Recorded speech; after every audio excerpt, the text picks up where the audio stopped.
Hi friends, आज मैं आप लोगों के लिए मल्टीपल चॉइस क्वेश्चन लेके आया हूँ जो ऑब्जेक्टिव है, जिसे आपको पढ़ना है और आंसर देना है। मैं आपको क्वेश्चन बताऊंगा, आप लोगों को 10 मिनट 10 सेकंड का समय मिलेगा क्वेश्चन को सोचने के लिए और आंसर देने के लिए। आप उन लोग अपने कॉपी में इसका आंसर लिखते जाएंगे। ये आप लोगों को हर कंपटीशन में फ़ायदा देगा। आज मैं आप लोगों को प्रिज्म और अवतल पृष्ठ के अपवर्तन से कुछ मल्टीपल चॉइस के क्वेश्चन लेके आया हूँ। चलिए हम चलते हैं मल्टीपल चॉइस के क्वेश्चन में। आप उन लोगों को क्लासेस अच्छी लगती होगी तो चैनल को सब्सक्राइब कीजिएगा और फ्रेंड्स को भी शेयर कीजिएगा और ज़्यादा से ज़्यादा लोगों को शेयर कीजिएगा। चलिए पहला क्वेश्चन पे आते हैं।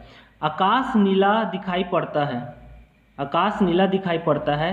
पहला ऑप्शन है नीले प्रकाश का प्रकीर्णन सबसे अधिक होता है। दूसरा ऑप्शन है लाल प्रकाश का प्रकीर्णन सबसे अधिक होता है। तीसरा ऑप्शन है नीले प्रकाश का वातावरण में अवशोषण सबसे कम होता है। और चौथा ऑप्शन है लाल प्रकाश का वातावरण में अवशोषण सबसे अधिक होता है। चलिए बताइए इसका आंसर क्या होगा।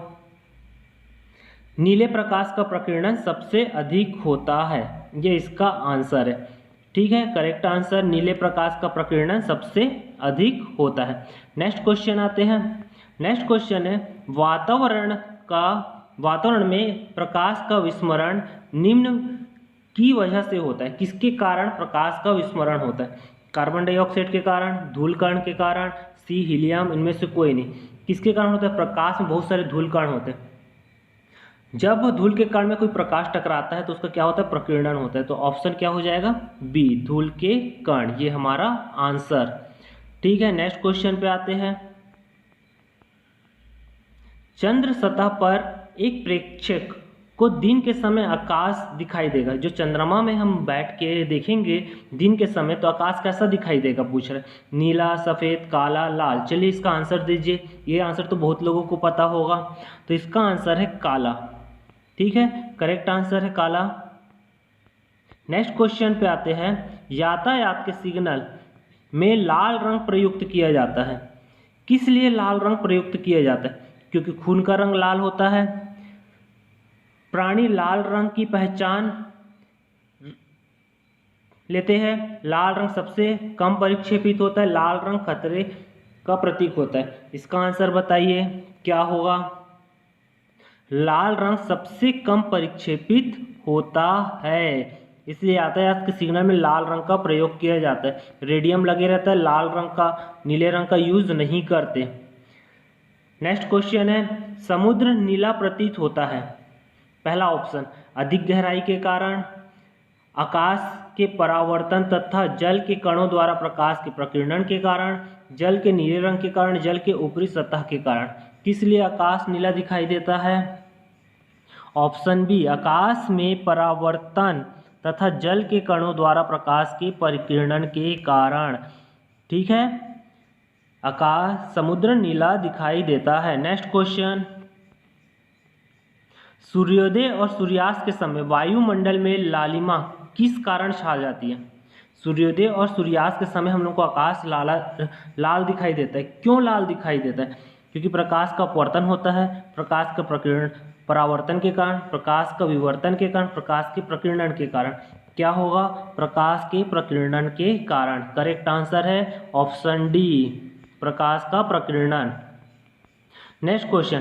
तारे आकाश में वास्तव में जितनी ऊंचाई पर होते हैं उससे कहीं अधिक ऊंचाई पर दिखाई देते। किस कारण दिखाई देते? तारे जो वास्तव में जितनी ऊंचाई पर होते हैं उससे अधिक ऊंचाई पर दिखाई देते। क्यों? क्या क्या कारण हो सकता है? पहला, वायुमंडलीय अपवर्तन, प्रकाश का अपवर्तन, प्रकाश का विवर्तन, इनमें से कोई नहीं। चलिए जल्दी बताइए, लेसन कंप्लीट हो चुका है। आप लोगों को इसका आंसर पता होना चाहिए। क्या होगा? वायुमंडल अपवर्तन के कारण, वायुमंडल अपवर्तन के कारण। नेक्स्ट क्वेश्चन पे चलते हैं। सूखा बालू चमकीला क्यों दिखाई देता है जबकि गीला बालू धृतहीन होता है? क्यों सूखा बालू क्यों चमकीला दिखाई देता है जबकि गीला बालू उतना चमकीला नहीं दिखाई देता? प्रकाश की भ्रम के कारण, अपवर्तन के कारण, परावर्तन के कारण, इनमें से कोई नहीं। क्या ऑप्शन होगा बताइए? भ्रम तो हो नहीं सकता, तो परावर्तन और अपवर्तन में से होगा, तो परावर्तन के कारण। परावर्तन के कारण। नेक्स्ट, साबुन के पतले झाग में चमकदार रंगों का बनना किस परिघटना का परिणाम है? पहला, बहुलिक परावर्तन का और व्यतिकरण, दूसरा अपवर्तन और परिक्षेपण, तीसरा बहुलिक अपवर्तन और परिक्षेपण, और लास्ट इनमें से कोई नहीं। इसका आंसर बताइए। आपके पास 5 सेकंड है सोचने के लिए। ऑप्शन नंबर सी, बहुलिक परावर्तन के कारण, नहीं, बहुलिक परावर्तन और व्यतिकरण के कारण। इसका ऑप्शन होगा ए, बहुलिक परावर्तन और व्यतिकरण के कारण, ऑप्शन ए। वाहन पीछे से आने वाली वस्तु को देखने के लिए किसका उपयोग किया जाता है? वाहन के पीछे से आने वाली वस्तु को देखने के लिए किसका उपयोग किया जाता है? उत्तल लेंस का, उत्तल दर्पण का, अवतल लेंस का, अवतल दर्पण का। ये बहुत बार आया है कंपटीशन में भी और पेपर में भी, ऑब्जेक्टिव क्वेश्चन, ये इंपॉर्टेंट है। क्या होगा बताइए? ऑप्शन बी, उत्तल दर्पण। कौन सा? उत्तल दर्पण, लेंस नहीं ना, उत्तल दर्पण। ठीक है। नेक्स्ट क्वेश्चन है, निम्न में से क्या वायुमंडलीय अपवर्तन का परिणाम नहीं है? निम्न में से क्या वायुमंडलीय अपवर्तन का परिणाम नहीं है? पहला ऑप्शन, सूर्य का अपने वास्तविक उदय से 2 या 3 मिनट पहले दिखना। दूसरा है सूर्य का सूर्यास्त के समय लाल दिखाई देना, रात में तारों का टिमटिमाना। ये सभी वायुमंडल अपवर्तन का परिणाम नहीं है। आप लोग सोच लीजिए कौन सा वायुमंडल के अपवर्तन का परिणाम नहीं है, कौन सा नहीं है? सूर्य का सूर्यास्त के समय लाल दिखाई देना। ये option B is the correct answer. सूर्य का सूर्यास्त के समय लाल दिखाई देना। नेक्स्ट क्वेश्चन पे आते हैं, ये भी इम्पोर्टेंट है। रोगियों के दांत देखने में दंत चिकित्सकों द्वारा प्रयुक्त दर्पण होता है। कौन सा दर्पण का उपयोग करते हैं दंत चिकित्सक रोगियों के दांत देखने के लिए?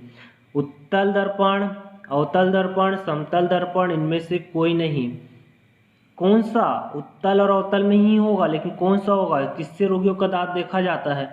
Option number B is correct. Option number B is correct, अवतल दर्पण। ठीक है। नेक्स्ट क्वेश्चन पे आते हैं, वाहनों के अग्रदीपों में किस प्रकार के दर्पण का इस्तेमाल होता है? वाहनों के अग्रदीप, जो वाहन का लाइट लगा हुआ होता है, वहाँ पर किस प्रकार का दर्पण का प्रयोग किया जाता है? ऑप्शन दिया गया समतल दर्पण, बी उत्तल दर्पण, सी अवतल दर्पण, डी परवलयी दर्पण। कौन सा होगा? Option number D is the right answer, परवलयी दर्पण। जिन्होंने ये सोचा था वो बहुत अच्छा जा रहे हैं। नेक्स्ट क्वेश्चन है, दाढ़ी बनाने के लिए दाढ़ी बनाने के लिए काम में लाते कौन सा दर्पण काम में लाते? अवतल दर्पण, उत्तल दर्पण, आ और बा, अवतल उत्तर दोनों, ऑप्शन नंबर डी इनमें से कोई नहीं। चलिए बताइए कौन सा होगा, बताइए। ऑप्शन नंबर ए अवतल दर्पण is the correct answer. Last question आज का, किस वस्तु का प्रतिबिंब मनुष्य की आंख में कहां पर बनता है? किसी वस्तु का प्रतिबिंब मनुष्य की आंख में कहां पर बनता है? इसको तो सब जन जानते होंगे, बहुत बार सुने भी हुए होंगे, इसको तो बिना ऑप्शन के भी बता सकते हैं। कहां पर बनता है? रेटिना पर बनता है, कॉर्निया पर बनता है, आइरिस पे बनता है, इनमें से कोई नहीं। बताइए। इसका सही ऑप्शन है रेटिना पर, is the right answer, retina पर। ये हम लोग आज 15 क्वेश्चन देखे, कल फिर मैंने आप लोगों के लिए 15 क्वेश्चन लेके आऊँगा। इसी प्रकार रोज मैं मल्टीपल चॉइस के क्वेश्चन लेके आऊँगा। आप लोगों को क्लासेस अच्छी लग रही हो, चैनल को सब्सक्राइब कीजिएगा और फ्रेंड्स को भी शेयर कीजिएगा। अब हम कल मिलते हैं और भी क्वेश्चंस के साथ। Okay, thank you, bye.